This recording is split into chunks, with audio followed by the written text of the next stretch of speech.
Hello guys, welcome back muli sa ating channel.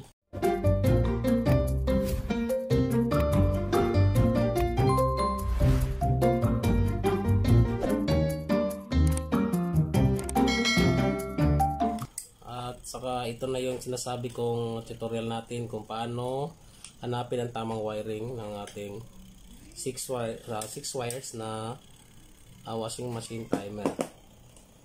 So ngayon guys, yung dalawa, hindi ko na lang ito sa inyo, hindi na natin sasali kasi ito obvious naman talaga na para sa power supply to. So andun sa last to na video.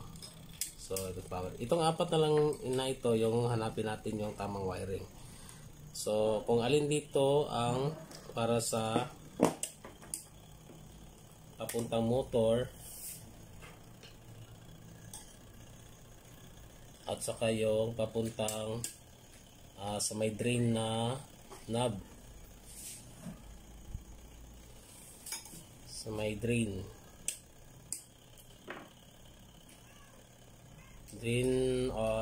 so ipaglagay natin drain switch so yan, ito. So, bali ito, dalawang wire at saka yung sa drain switch, dalawang wire. So, yung sa drain switch, ito yung andun yung tinatawag natin na normal at saka yung strong o hard. Yung normal, yung matagal yung ano niya, yung reverse at saka forward, at saka yung strong is yung mabilis yung reverse at saka forward. So ngayon guys, ganito lang yan. So switch on muna natin yung ating timer para malaman natin, kasi gagamitan natin ng multimeter. So ito, hindi na natin involve ito. So yung apat na lang. So guys, paano natin malalaman ang tamang wiring ito? So ganito lang yun. Una, mag-connect tayo ng mga dalawang wire. So, urahin natin yung red at saka yellow. Ayan. Sa bawat click niya, tingnan natin kung papalo yung test probe. Yung test probe niya. Ayan. Pangalawang click na to, pero wala pa rin nangyayari. So, ibig sabihin, itong dalawang to magkasama to, pero tingnan natin kung saan dito yung para sa motor or sa drain switch ba to. Tapos sa kabila naman yung dalawa, tingnan natin. Ayan, isang click, pag click niya meron siyang palo. Pangalawang click, kung papalo pa rin siya, so ibig sabihin magkasama to. So ito, pag ganitong sitwasyon, kung bawat click niya ay pumapalo siya, kumagana yung test probe niya, ibig sabihin ito yung para sa drain switch, ito yung sa normal at saka sa strong. Yan, tatandaan niyo yan guys. Tapos itong dalawa na to na walang reaction, so ito yung para sa motor. So ngayon, paano natin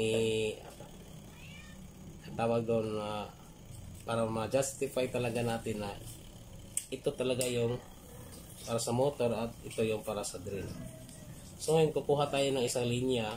So ito kanina, ito yung dalawang to, ito yung para sa drain switch na bawat click niya pumapalo siya. Diba? Tingnan nyo. Ayan. Bawat click pumapalo. So ibig sabihin hindi siya yung pares para papunta doon sa motor. Ayan. So mag-iwan tayo ng isa dito. So ikabit natin yung isa natin dito. Yan. Yan na yan. Tapos, pag-click nyan, pag-click ngayon, mag-connect tayo sa isa kung saan doon pumapalo. Ayan, pumapalo sa yellow. Tapos pag-click, mamamatay. Pag-click nyan, ilipat natin sa red. Ayan, pumapalo. So, ibig sabihin, nag-switch na siya, di ba? So, tingnan natin kung ito ba yung normal or strong. So, bilangin natin. Click natin. Pag click natin dyan, bilangin natin ilang seconds. 1, 2, 3, 4. 4 seconds. Kabila. 1, 2, 3, 4. So 4 seconds na siya. So tingnan natin kung alin yung mas mabilis. So gamit natin yung brown or sa green. So lipat natin sa green.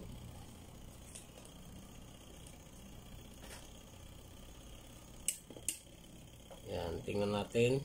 Kanina 4 seconds yung sa brown, dito naman tayo sa green. Antay tayo ng click. Dito sa yellow tayo mag-aabang para pag click niya, bibilangin natin.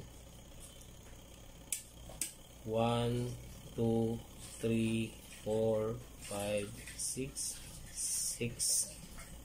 6. Kabila sa red, pag mag-click, 1, 2, 3, 4, 5, 6, 7. Kabila, balik tayo. 1, 2, 3, 4, 5, 6. Red. 1, 2, 3, 4, 5, 6, 7. Balik sa yellow. 1, 2, 3, 4, 5, 6, 7.